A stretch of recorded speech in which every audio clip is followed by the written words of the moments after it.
The rest of this season's live and match reactions are proudly sponsored by Larry's Mobile Bar. During these uncertain and difficult times, it is important that you support your local businesses, and if you are going to do any business at all, you keep it within the Charlton family. Larry's Mobile Bar is for all your party needs. If you're getting married, it's your birthday, or you just want to have a party, Larry's will take care of everything. Follow all of their social medias and relevant pages in the description. Message them for more details, and they are offering discounts to all you Charlton fans out there. Sounding people, how are we doing? And welcome to another match reaction. The Addicts finally back in League One football after quite a while away from football due to the international break and games being called off and whatnot. It has finished today at Priestfield. Gillingham 1, Charlton Athletic 1 in what was a very frustrating afternoon down in Kent, it has to be said. Before I start talking about the game, you guys are probably wondering, why is this a match reaction? Why is it not a live reaction? Well, to put a long story short, my Fire Stick wasn't having any of it today. I watched the games on a Fire Stick, and today it was playing up like you wouldn't believe. It was freezing like every 5 minutes. I did record footage of the first 60 minutes of the game, but there simply was no point because I missed pretty much all of the big talking points in the entire game. I missed our penalty and both goals, so there was no point in really posting a live reaction. But anyway, let's jump straight into talking about the game, starting off as ever with the starting 11. Starting off with the away side, my club Charlton Athletic. They played a flat 4-4-2 within the game. So Ben Amos in goal as ever, a back four of Ian Maatsen, Darren Pratley, Chris Gunter and Adam Matthews. Of course, Pratley and Gunter were the makeshift centre-backs, of course, with pretty much every single centre-half we've got currently out injured. On Jason Pearce, who was on the bench today but wasn't match fit. The four in the middle was Maddison making his League One debut for Charlton, Andrew Shinnie, Ben Watson and Abie Morgan, and the front two was Omar Bogle and Conor Washington. I didn't have any complaints for that starting 11 whatsoever. It was nice to see Maddison get his first start. As for the home side, Gillingham, they went with a 4-3-3 formation with Jack Bonham in goal, a back four of Ryan Jackson, Tucker, Zek Medley and Conor Washington. The three in the middle were Robbie McKenzie, Carl Dempsey and Scott Robinson, and the front three was Jordan Graham, Vadaine Oliver and Dominic Samuel. Now obviously, managed by Steve Evans, Gillingham weren't exactly in the best of form. One win in their last 6 games. Their other 5 games were defeats, and they failed to score in all of those games. Their win was last time out against Crewe, where they only won the game 1-0, so they really weren't in good form coming into this. Charlton were by far the favourites, but I wasn't going to underestimate Gillingham. I knew that they were a good team. You know, Steve Evans, he manages them well. They've got good players. For the first half was a very even contest, very, very end-to-end. And to be honest, that was the story throughout the entire game. It was Gillingham who had the first opportunity of the game. Jordan Graham got the ball on the right-hand side, crossed it into the penalty area. Dominic Samuel nearly, I think it was on the edge of the box or just in the penalty area, I'm not entirely sure, but he took a shot on the left foot and it just skimmed the far post, so a really good opportunity there from Samuel. And then a minute later, Charlton had their first opportunity of the game when Andrew Shinnie nearly caught Jack Bonham unawares. Bonham completely off his line. Shinnie got the ball, tried to dink the keeper from about 35 yards out, and it wasn't too far away from the crossbar. Bonham, by the way, his positioning was absolutely terrible in the first half. And Shinnie's long-range opportunity wasn't actually the last long-range opportunity we had of that first half. Maddison won a free kick from, again, a similar position about 35 yards out. He struck a brilliant effort on the left foot, but it was saved by Bonham over the bar. And then another long-range effort when Charlton again were awarded a free kick. This time, I think it was just in front of the halfway line. Ben Watson took the free kick quickly. Bonham again off his line, and he tipped it very well over the bar. He had to react very quickly. So 3 instances there where we've had long-range efforts and nearly caught the keeper off guard. As I say, Bonham's positioning wasn't exactly brilliant. They had a lot less of the ball than us inside the first half, but we weren't exactly doing all too much with the ball other than those chances, really. We were struggling to string a pass together after time. Kept giving the ball away cheaply. In particular, Ian Maatsen, he was really poor in possession today. That was the first game today this season that I can probably say that he wasn't exactly great today. The referee did give some very controversial decisions from what I saw. Anyway, I remember one particular when Abie Morgan put the ball forward ahead of the Gillingham defender. He got absolutely wiped out. The ref played on, and then Ben Watson done a challenge. I think it was on Dominic Samuel or someone down the left-hand side. I'm not entirely sure. But Watson went in, won the ball, and the ref gave a free kick to them. And then you had the commentators going, that was 100% a free kick, which, to be honest, is naturally going to happen. But the referee was frustrating me in that first half. You know, there were some instances where I felt that we should have had a foul, Morgan's foul, obviously, and then they should never have had that free kick. Now, the major talking point of the first half was, of course, Charlton's penalty. Now, I didn't see the penalty because the streaming service absolutely messed me up. I missed like 5 good minutes of the half-hour mark or something like that. I ended up missing the penalty. Now, all I can say is that Bogle was fouled at the back post. That was what the penalty was given for. Don't say anything. Conor Washington stepped up to take the penalty, who of course scored the last penalty we took against Fleetwood. Bogle desperately wanted to take it. He won the penalty. He was desperate for that first goal.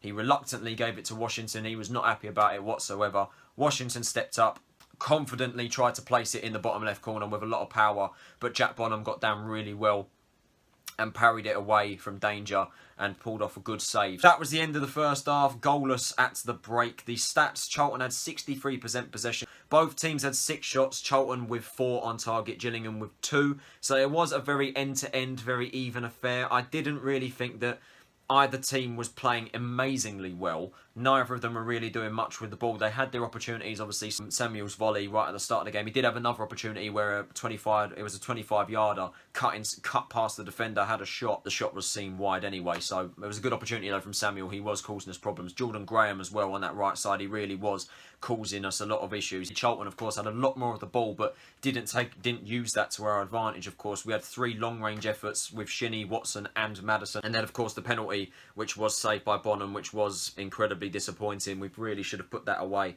But yeah, that was the end of a rather frustrating first half. As I say, with 63% possession, we could barely string a pass together. We were really struggling, but defensively we were playing well. We were able to deal with quite a lot of Gillingham's crosses. They were swinging it in quite a lot from the left and right hand side. Ogilvie and Graham in particular were the players swinging them in, but we were able to deal with them. And as for the second half, once again, it was the same affair, to be totally honest. The opening moments, it was Gillingham that had a lot more of the opportunities in the game. They did have a couple of chances. I remember Verdane Oliver, it was another cross on the right side. Verdane Oliver latched onto it with a header, but thankfully his 50p head saw that fly right over the bar.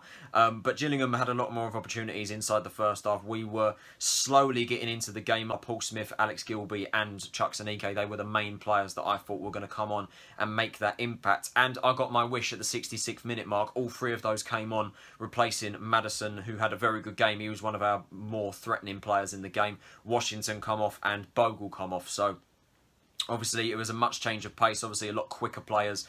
Obviously Chuck's very dominant in the air, Smyth a nuisance with his pace, and obviously Gilbey, really happy to see Gilbey back in the team. And he did have a very good opportunity to score not long after coming on. He was feeded the ball just inside the penalty area on the right side. He had a shot, but it was very comfortable for Bonham to get down and grab hold of the ball. And then came probably the most controversial part of the entire game, and that of course was Gillingham's penalty, as I think it was Jordan Graham that was put through. It was either him or Verdane Oliver, I'm not entirely sure. But one of their attackers was put through pretty much one-on-one with Ben Amos. Chris Gunter comes steaming back, trying to take on Gillingham's attacker.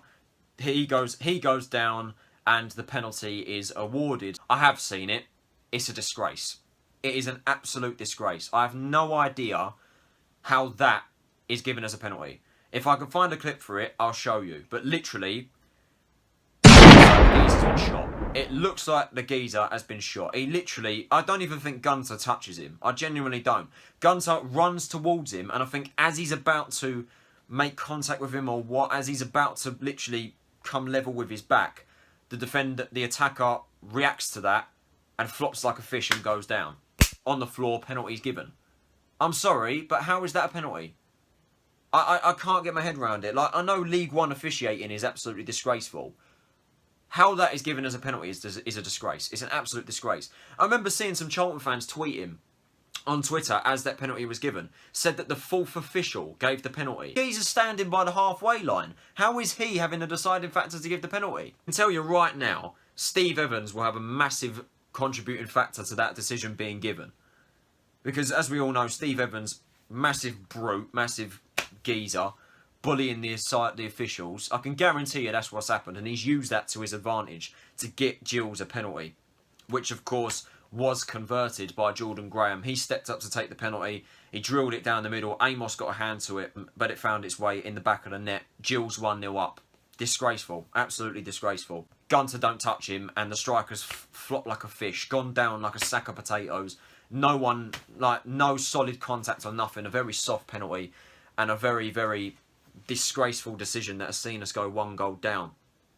However, Gillingham's advantage would not last very long, as 10 minutes later, Impact sub Chuks Aneke would grab his 3rd goal of the season as Paul Smyth laid it off to him on the edge of the area. Chuks took his time and buried it into the back of the net on his weak foot to put us back level at the 83rd minute mark, giving us the momentum for the final minutes of the game. In my opinion, Chuks starts over Bogle from now on, any day of the week. He has to start, alright? I made this reference a couple of weeks ago. I can't remember when it was. I think it was against Oxford or someone like that.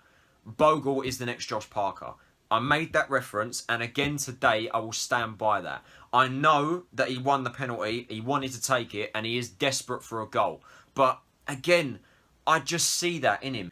I just don't think Bogle's got goals in him. I just don't think he does. And I think that Chuks Aneke being on the bench behind Bogle is criminal, in my opinion. I think it's criminal. Chuks needs to be starting alongside Washington in that squad from now on. And I tweeted about it. I know a lot of people were saying that I was down to fitness. He can only play 20 or 30 minutes until he completely shuts down. And that is his weakness. That is Aneke's weakness. He's rarely ever fit on a regular basis. But that's something that he needs to be sorted out, because he's now in a division that he can score goals in, and he is performing well. He's grabbed another goal today off the bench. Genuinely, every time he's come off the bench, he makes an impact. Same with Paul Smyth. Both of them were superb off the bench today. But Chuks has to start. He has to be starting games. It's as simple as that. And that was how the game ended. Gillingham 1, Charlton 1.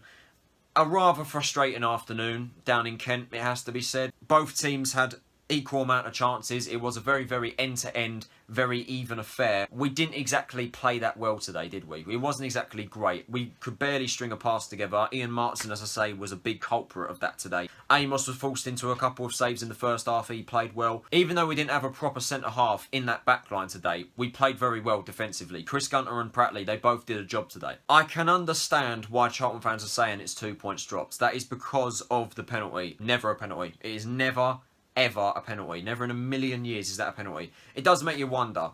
VAR in League One. That sort of thing would not be given. No chance. Apparently the fourth official gave it. Like, how does that even, like, again, I can't compute that. But I seriously think Steve Evans had a massive contributing factor to that penalty being given. Taking that penalty into account, there is the argument that it is 2 points dropped. Because realistically, had that penalty not been given, we should really have won that. And it is games like that, in the form that we are in right now and how well we're playing and where we're sitting in the league, it's games like that we've got to be winning. At the end of the day, we're 8 games unbeaten. We're 8 games unbeaten. We're still the informed team in the division, still the informed side in the EFL maybe, I'm not entirely sure. And we've got 2 games in hand on the likes of Peterborough, Sunderland and Hull. It's just a shame that we didn't do all that much with the large amounts of possession that we had and the chances that we had. It was only after we went 1-0 down when we realised, wait, we have to come away with something here, and Chuks steps up, grabs the goal. Yeah, a rather frustrating afternoon in the El Kensico today, but as I say, it's not the end of the world. We are still 8 games unbeaten. We still haven't lost under the Sandguard ownership, in League One that is anyway. And we're still on a roll. So that is it for this match reaction, guys. I hope you guys did enjoy it. If you did, can you possibly leave a like, subscribe if you're new around here, and turn on the post notifications so you're notified of when I post. What did you guys think of the game? Let me know in the comments below. I do apologise for this being a match reaction. I know you guys like the live reactions and you would want it to be a live reaction today, but unfortunately there was nothing I could do about the stream today, so I'm going to have to sort that out very, very quickly because we can't be having that. I don't do live reactions in midweek, so the next live reaction you will see will hopefully be next week against Ipswich, our game in hand, which is a massive, massive, massive game, and I can't wait for that one. It's going to be a big test, but we've got Burton first, so let's grab the win there. This has been Tyler Odinson. Have a nice day, and I'll see you all then. Take it easy, and I'll see you all later.